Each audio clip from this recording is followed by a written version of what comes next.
Moana Ura Teheyura, vous venez donc d'être nommé président du jury de Heiva 2018. Est-ce qu'il y a là une volonté d'amener un petit peu de jeunesse dans ce jury du Heiva? Il y a une volonté d'apporter de la jeunesse, de la fraîcheur, mais surtout de poursuivre le travail qui a été mené l'an passé à travers donc le jury de l'an passé, où nous avons voulu ramener les choses à leur juste valeur. C'est-à-dire considérer le jury non pas comme une entité haute et inatteignable, mais comme des personnes qui sont respectueuses du travail et des intelligences des groupes et qui sont à égal niveau. Des personnes composées de jeunes et de moins jeunes qui savent débattre, qui savent ne pas être d'accord. Et dans ce jury, d'ailleurs, ce qui est important, c'est que nous sommes différents. Nous avons des visions différentes et nous pouvons débattre, ne pas être d'accord et surtout respecter les groupes. Alors justement, vous avez l'habitude d'insuffler un peu de modernité, un peu d'humour aussi parfois dans vos mises en scène. On le voit dans les spectacles de Pinainei. Est-ce qu'un brin de modernité peut s'exprimer dans le cadre du Heiva, qui a malgré tout des grilles de critères assez strictes? Le Oriteiti et le Himene, vous savez, ont évolué à travers les âges et restent encore populaires aujourd'hui. 46 groupes se présentent. C'est très important. Et il faut savoir que le Heiva est un lieu aussi qui est le reflet de la société, un lieu donc contemporain, mais qui sait regarder ses traditions, qui sait conserver. C'est tout ça à la fois et c'est un équilibre en même temps. Cet équilibre qu'il faut trouver sur cet héritage et en même temps sur ce regard vers l'avenir. Donc c'est un appel à la création pour les groupes qui vont concourir cette année? C'est un appel à juste de la pertinence. La pertinence, c'est de parler avec ses tripes, tout simplement. Nous sommes des personnes, nous écoutons les jeunes, nous écoutons les plus anciens. Et tout ça fait le melting pot du Heiva. C'est ce qui est important. C'est un appel à tout cela. Et il n'y a pas de vision opposée, il n'y a pas de dichotomie entre tradition et modernité. Au contraire, il y a les deux à la fois. Alors, l'association Te Ora Hau contre les nuisances sonores interpelle les candidats au territorial et demande notamment la création de lieux de répétition pour les groupes de danse. Est-ce que vous comprenez que le Oriteiti figure parmi la liste des nuisances sonores? Non, je ne comprends pas, puisque on a parfois tendance dans ce pays à cloisonner les choses. On cloisonne et quand ça ne nous plaît pas, on met dans une boîte, tout simplement. Il y a une éducation à faire, c'est un travail de fond à fournir, des uns et des autres, de la part des chefs de groupe et de la part de la population. Le Oriteiti a besoin de vivre, le Himene aussi. On voit qu'au nombre des participants, plus de 3000 cette année, il y a justement quelque chose à faire pour les jeunes, pour notre jeunesse, et il ne faut pas la perdre. Donc il y a des choses à conserver comme le Heiva et il y a des concessions à faire de chaque côté. Moana Ura Teheyura, merci. On vous retrouve dans un court instant, juste après le résumé de la semaine. Une actualité marquée par le groupe retenu pour le village tahitien et les travaux du British Museum. Mais d'abord, les marquises à l'UNESCO, hebdo préparé par Carmen Doum et Ramona Alling.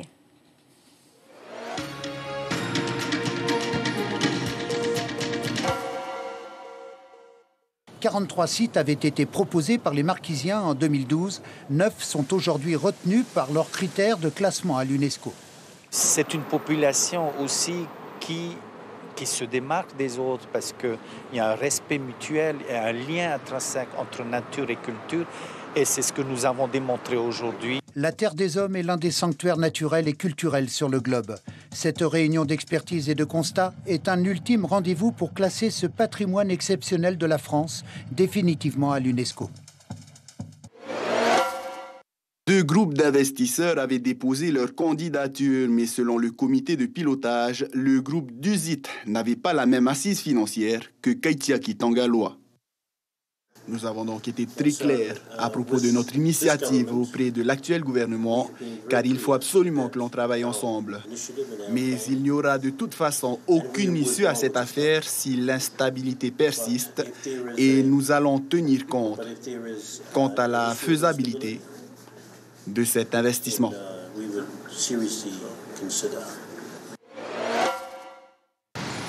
Et on m'a sorti de l'eau, mais au début, je ne sentais plus rien de la main gauche, mais après, j'ai récupéré. Le suiveur, le partenaire, le coéquipier, appelez-le comme vous le voulez, doit être présent sur l'embarcation pour sécuriser la plongée.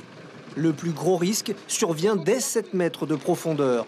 Il y a une déficience d'oxygène à un moment donné sur la remontée et donc naturellement le cerveau va se mettre en syncope, va avoir ordonné de se mettre en syncope. Voilà. La Fédération tahitienne de sport subaquatique rappelle les autres consignes à respecter.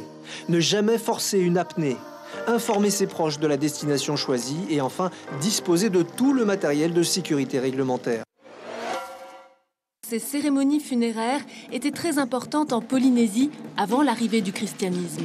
Le deuilleur, il était accompagné d'un groupe de jeunes qu'on appelait les Neva Neva et qui étaient chargés de faire fuir la population et de éventuellement frapper les gens qui seraient restés sur le passage de la procession puisqu'ils suivaient ce deuilleur à travers la ville. Les Neva Neva semaient la terreur et le deuilleur avec son habit pouvait mesurer 2,50 mètres. Son visage était recouvert de ce masque de nacre. Il ne voyait que d'un œil à travers ce petit trou. Le costume de deuilleur sera exposé au complet fin novembre au British Museum. Teano Jaye espère bien revenir à cette occasion à Londres, voir le travail accompli.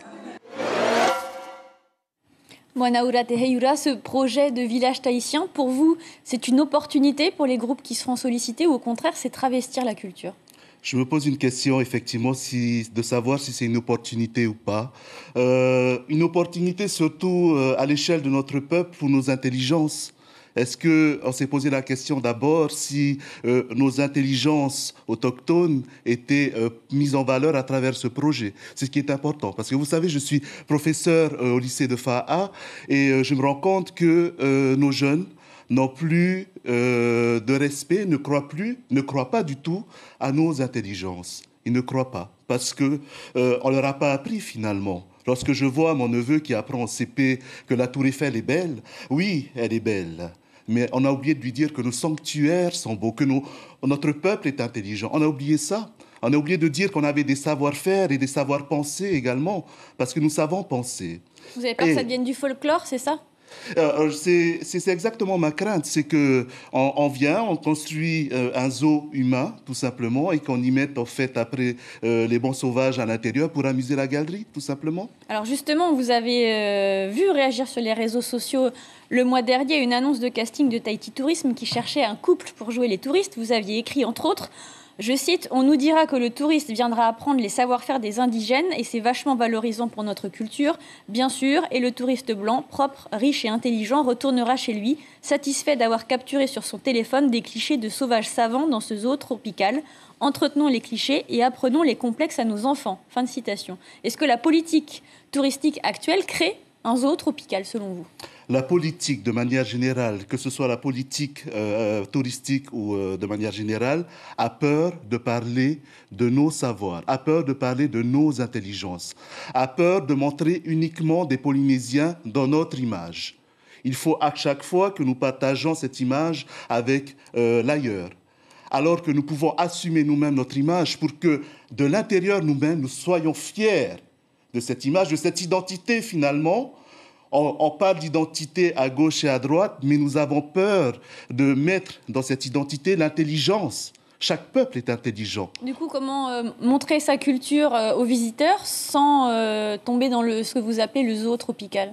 Montrer justement tous les savoirs qui existent ici sans contact forcément avec quelqu'un d'ailleurs. Oui, on va me dire qu'il faut transposer, il faut que le touriste puisse se transposer à travers cette image. Mais non, j'ai bien vu des publicités ailleurs avec des aborigènes, j'ai bien vu des publicités ailleurs avec uniquement des autochtones de leur pays. C'est possible. C'est possible. Et au-delà de montrer des clichés touristiques, effectivement, montrons ce que les autres n'ont pas. Nous-mêmes. Quel message est-ce que vous feriez passer ce soir aux candidats à cette élection territoriale ? Le message d'avoir justement le cran, d'avoir en quelque sorte la volonté profonde d'amener ce pays vers une autre éducation. Une éducation où on apprendrait notre identité, nos héros d'hier, nos héros d'aujourd'hui, nos héros de demain. Il n'y a pas cette éducation pour le moment dans nos écoles. Avoir le courage de changer ces programmes, non pas pour dire que l'ailleurs, c'est pas bien, mais pour dire que d'abord, notre ici est bien et peut se confronter à l'ailleurs. C'est ça qui est important. C'est l'ici d'abord. Est-ce que vous avez déjà songé à un engagement politique ? Non, pas du tout. J'y ai discuté, plus ou moins, songé personnellement. Je le ferai avec mon épouse éventuellement, si ça se présente. Nous suivrons cela avec attention. Merci Moanaura Teheyura d'avoir accepté notre invitation. Ce soir, on vous retrouve au prochain Pinainei. Ce sera en octobre 2018 et d'ici là, au Heiva, bien sûr. Avec Merci. plaisir sur des silences cultes. Merci à vous.